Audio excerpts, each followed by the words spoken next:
అలాగే తమ్మన్ గారి గురించి చెప్పక్కర్లేదు. బాక్సులు అప్పుడే బద్దలైనవి.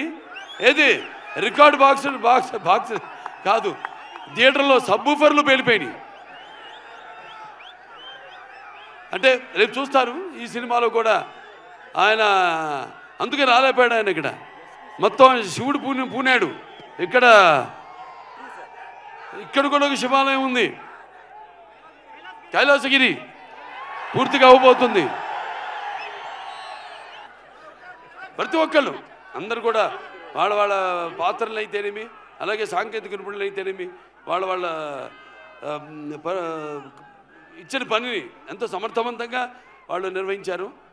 చూస్తారు రేపు ఇంకా బ్రహ్మాండంగా. నేను ఎదురు చూస్తున్నాను. అది నేనేనా అని నాకు అనుమానం.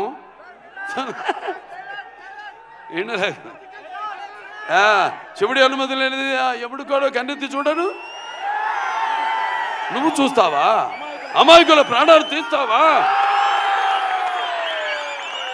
అబ్బా,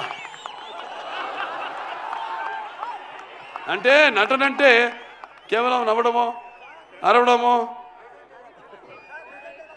లేకపోతే ఒక తృప్తిగా అరవడం నవ్వడమో ఏడవడమో కాదు.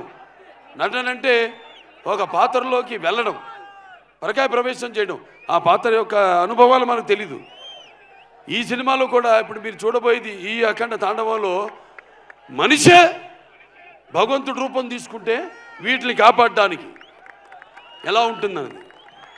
దాంట్లో ఏమో దేవుడు మనుషులు ఆవించాడు. దీంట్లో మనిషి దేవుడుగా ఎలా కనపడతాడో మీ ముందు అది మీరు చూడబోతున్నారు. ఏదన్నా ఇవాళ కన్నడ ప్రజానికానికి నా హృదయపూర్వక కృతజ్ఞతాభివందనాలు కూడా తెలియజేసుకుంటున్నాను.